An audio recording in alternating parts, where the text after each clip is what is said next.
إن الله وملائكته يصلون على النبي يا أيها الذين آمنوا صلوا عليه وسلموا تسليما. عليه أفضل الصلاة والسلام. ازيكم يا حبايبي، عاملين ايه؟ يا رب تكونوا بخير. هنعمل مع بعض النهارده الفطير المشلتت المنفوخ زي ما انتم شايفينه كده، زي بتاع الافران بالظبط. ازاي يطلع معاكي لون ذهبي كده، هتحطيه على وشه عشان يديكوا اللون الحلو زي بتاع الافران كده. ازاي يطلع معاكي منفوخ الخبيز الصح، كمان يطلع معاكي خفيف ازاي كده زي ما انتم شايفينه كده يا حبايبي، زي ورقة السيجارة. مفيش اخفف من الفطير ده ولا اسهل من الطريقه ديت ولا اسرع منها. هتعملي كميه كبيره قوي بسرعه الصاروخ من غير ما حد يساعدك ولا توسخي بقى الدنيا حواليكي كده، وانت واقفه كده هتخلصي الدنيا في ثواني. والفطير حاجتين اتنين، عملتهم صح هيطلع معاكي بالمنظر ده، ما عملتهمش صح مش هيطلع معاكي مظبوط خالص مهما تعملي فيه. العجينه الصح والخبيز الصح. يلا نبدا كده نقول احنا عملنا الفطير ده ازاي. طبعا انا عامله كيلو دقيق واحد، هقول لكم الكيلو دقيق ياخد قد ايه، وانت بقى عايزه تزودي الكميه شيء يرجع لكم. الكيلو الدقيق بياخد معاكي معلقتين سكر كبار ونص معلقه ملح. وطبعا دي دقيق غله يا جماعه، يعني انت عايزه تستخدمي اي دقيق استخدمي، بس يفضل يعني لو مش متوفر عندك دقيق غله هتجيبي دقيق مكتوب عليه متعدد الاغراض، او تقولي للراجل انا عايزه دقيق اعمله فطير. وانصحكم لما تيجي تعملي فطير هاتي زبده من اللي هي الزبده البيضه ديت، بس برضو قولي للراجل العطار انا عايزه زبده بتاعت الفطير اللي هي البيضه. بلاش تجيبي لا فيرنا ولا جنة، لان الزبدة ديت بتديكي نتيجة احسن منهم بكتير يعني، وكمان بتبقى ارخص. طبعا هنا دفيت المية كده زي دمع العين، نزلت عليها بالملح والسكر كده دوبتوه. وطبعا حطيت على الدقيق ربع معلقة بودر، وما انصحكوش تحطها، كنت اول مرة اجربها بصراحة، شفت ناس كتيرة بتجربها بيقولوا عليها بتديكي نتيجة احسن واحسن. بس والله يا حبايبي النتيجة طلعت أوحش من الطريقة اللي أنا بعملها بدون بودر، وهقول لكم ليه دلوقتي، وهقول لكم ليه ما تحطوش بودر على الفطير خالص خالص.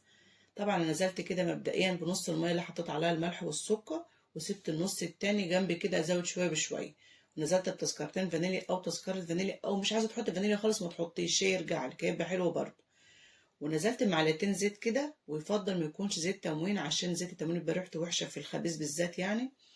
وطبعا عشان ايديك تتسلت من العجين بصفة عامة، اي عجين بتعجنيه حط المية شوية بشوية، هيطلع معاكي العجين ناجح، وهتطلعي ايدك منه بسهولة جدا من غير ما ترهقي نفسك وتتعبي نفسك كتير. بس الفطير لازم تعجني فيه على الاقل خالص من 7 ل8 دقايق. طبعا لو عندك عجان هيعجنهولك بسرعة، ما عندكش عجان هياخد منك ل7 8 دقايق كده، تلتي فيه جامد قوي لحد ما توصلي للقوام اللي انتوا عارفينه كلكم، لا طري قوي ولا جامد قوي زي عجينة الرقاق كده. طبعا وقفت الكاميرا لحد ما خلصت. وممكن تحطها على الرخامة بتخليها تسرع معاك اكتر من البولة.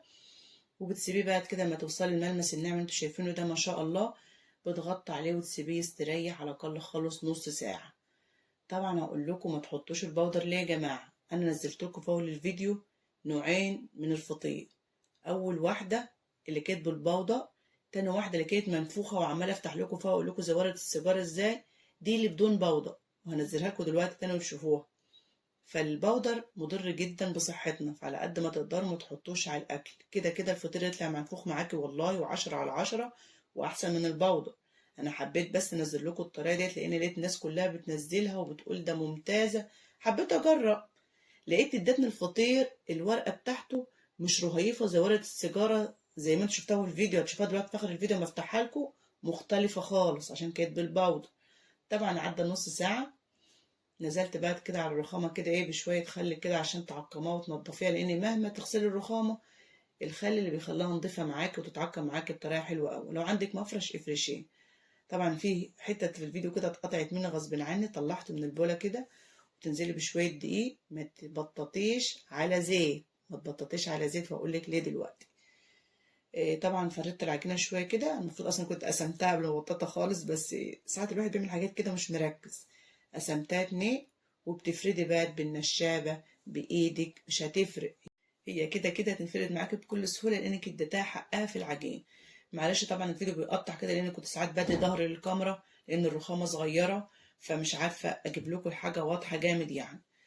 فأهم حاجة لو هتستخدمي دقيق غلة في الفطير تكون الدرجة الأولانية، لأن الدقيق الغلة بيبقى 3 درجات، خد الدرجة الأولانية واعملي منها عشان يبقى ابيض شويه معاك. الزبده طبعا بتبقى جامده شويه، بتعمليها بين ايديك وبعضها كده، بتلاقي سخونيه ايدك في ريدتها معاكي. اوعك تحطها على النار، حطيتها على النار هتبلبع معاكي وتبوظ الفطير معاكي. انا عملتها كده مره، كنت في الشتاء وزهقت وحطيتها على النار، بلبعت الفطير وعملته زي التخانه كده، مكانش فطير اصلا. بتفردي طبعا شويه بشويه كده. واقول لكم ليه، انا قلت لكم ما تفردوش الفطير على زيت، لان لو فردتيه على زيت هتيجي تحط الزبده بتبقى جامده شويه، هتيجي تمشي كده ايدك على العجينه تلاقيها تلم معاكي، لان الزيت بيخلي العجينه ايه، ناعمه من تحت، فتلاقيها تلم معاكي. فافردي على دقيق علشان تبقى ايه، الدقيق ممسك العجينه كده في الرخامه او في الطبليه، وما تلمش معاكي خالص.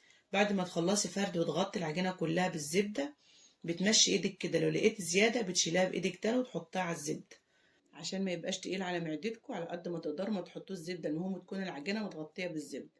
هنا طبعا قفلت الرول كده من حروفه، وقطعت طبعا الحجم اللي انا عايزاه. ممكن تعمليه 5 6 فطاير، ممكن تعمليه 2 بس، انا كنت عاملاه حجم متوسط، عملت 3 فطاير، يعني الكيلو الدقيق عماله 6 فطاير حجم متوسط.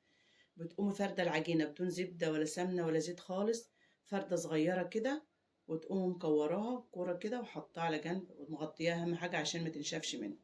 زي ما انتوا شايفين كده يا حبايبي، تفردوا كده بالنشابة بدون أي دهون، وتقومي قلبها على الجنب التاني، وتقومي جايبة الحروف كده ومكوراها كورة وحطاها ومغطية، وهكذا لحد ما تخلصي الكمية بتاعتك بسرعة جدا. يعني لو عايزة تعملي 20 فطيرة هتعملوهم بكل سهولة خالص، وبإذن الله يطلعوا منفوخين معاكي وقابين بدون بودر وبدون ما تحط زبدة وسمنة وانت بتفردي الفردة التانية. لأن بشوف ناس كتيرة وهي بتفرد الفردة التانية اللي انت بتكورها دي بتحط شوية زيت أو شوية زبدة أو شوية سمنة، ملهمش لازمة يا جماعة والله.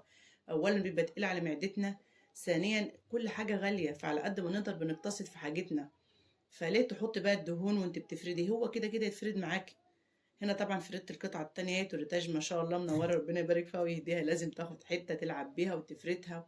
مغلباني يا جماعة، بالله عليكم ادعوا لها ان ربنا يهديها كده ويبارك فيها واخواتها، ويبارك لكم في اولادكم جميعا يا رب.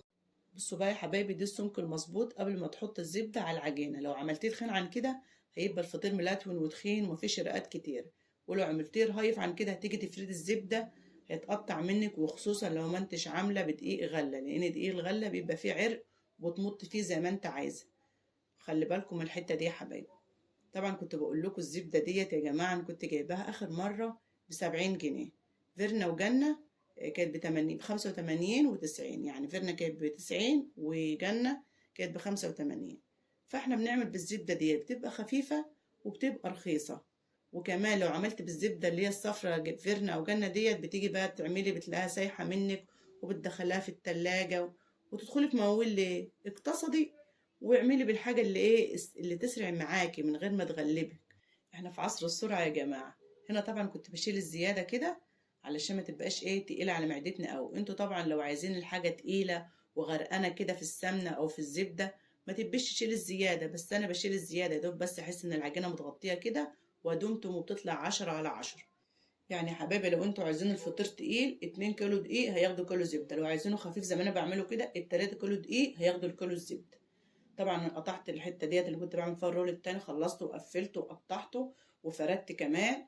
فاول ما بتفردي وتحط على طول في الصينيه بتاعتك المدهونه زيت. وعلى فكره انا بفرد برده بدون زبده ولا زيت، لان دقيق الغله عرقه قوي، فمش محتاجه ان انا افرد على زيت ولا زبده. انتوا بقى لو عاملين بدقيق فاخر افردها على زيت في الصينيه مباشره، تفرد معاكي بكل سهوله خالص برده. انا علشان عامله بدقيق غله في عرق فقمت مبططه على طول، ما سبتوش استريح. لو انت عامله بدقيق فاخر ما فيش عرق، سيبي العجينه بعد ما تكوريها وتفرديها سيبها تستريح نص ساعه كده علشان تتفرد معاكي بكل سهوله. وبتفردي طبعا في الصينيه او بره الصينيه شيء يرجع لكم، تكوني حاطه في الصينيه شويه زيت كويسين برده. ولو بتفردي على الرخامه وحطيت الصينيه على الرخامه حط قماشه، علشان الالومنيوم بتطلع سواد كده في الرخامه، تيجي تفردي عليها تاني فالعجينه هتشد الالومنيوم، ودي غلط طبعا. حجم الفطيرة في الصينية ما تخليهاش تعدي عن نص سنتي عشان ما تبقاش تخينة معاكي، يعني خلي السمك بتاعها نفس السمك بتاع العجينة وانت بتحط عليها الزبدة كده. هنا طبعا يا حبايبي سمحت ان الفطير بالسمنة البلدي حلو قوي، قلت والله لو جرب واضحي بمعلقتين سمنة بلدي واشوف الطعم عامل ازاي، لان بجد والله عمري ما جربت الفطير بالسمنة البلدي. السمنة البلدي غالية، فلقيت طعمها حلو بجد. فانصحكم لو انت عندك سمنه بلدي اما تفرد الفطير حط على الوش معلقتين سمنه بلدي كده او قشطه بقى، يا سلام لا تقولي لي ولا قولي. بس عشان تاخد اللون الذهبي بتاع الافران الزيت، هو الزيت اللي بيخلي الفطير معاكي لونه احمر كده وحلو زي بتاع الافران بالظبط.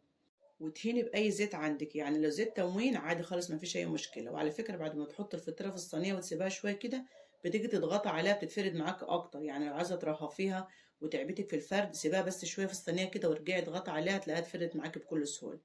طبعا خدت الدنيا كلها وطلعت البلكونه كده وكنت مولعه الفرن بتاعي. اول ما بتدخلي الفطير بتدخليه على درجه حراره عاليه، تكوني مولعه الفرن بتاعك ومخليه سخن وتدخليه، واول ما يبدا يتنفخ معاكي بتهدي النار من تحت وترفعي النار من فوق. يعني شايفين ما شاء الله الفطير طالع منفوخ ازاي؟ هقول لكم تاني. تكونوا مولعه الفرن بتاعك دخلي الفطير فيه، تبقى النار من تحت حاميه، مش حاميه جامد، يعني نار وسط كده. اول ما يبدا يتنفخ معاكي هدي النار وارفعي النار من فوق وخليها وسط برضه. بس لما تكوني مدخلاه في الفرن ما تخليش النار من فوق عاليه، تبقى هاديه خالص. يبدا يتنفخ معاكي خليها وسط، وهكذا لحد ما ما تطلعي الفطير بالمنظر ده. اوعي تعلي النار من فوق ومن تحت عشان هيتسلوق معاكي ومش هيبقى ناضج من جوه. ما شاء الله شايفين لون الفطير من تحت ولا كلمة، احسن بتاع الافران كمان. لو هتخبزي بقى فرن البوتاجاز ما عندكش فرن زي ده، هتحطيه في الرف الوسطاني وتهدي النار عليه اول ما يدخل على درجة حرارة عالية، اول ما يبدأ يتنفخ معاكي. وبعدين تولعي الشواية تديله بس لون بس 5 دقايق كده لحد ما يديكوا اللون الذهبي ده. واهم حاجة زي ما قلت لكم يكون الفطير مخبوز على درجة حرارة متوسطة، لا عالية قوي ولا هادية قوي. لو بقت هادية مش هيتنفخ معاكي، لو بقت عالية هيتسلوق منك. وهكذا لحد ما تخلصي الكمية بتاعتك. ولما تطلعي لا تغطي ولا تعملي، انا بشوف ناس بتغطي وتحط ميه. لا والله يا جماعه، خلي جنبك بس صينيه كده محطوط عليها قماشه او محطوط عليها ورقه جورنال، وطلعي فطيرك واقلبيه على وشه. خلي الوش بتاعك اللي انت بتطلعيه يبقى تحت والارضيه فوق، وهكذا. انتوا بقى تشوفوا دلوقتي الفطير بتاعي اللي انا عاملاه بدون بودر. ده طبعا اللي ببودر ما شاء الله منفوخه 10/10.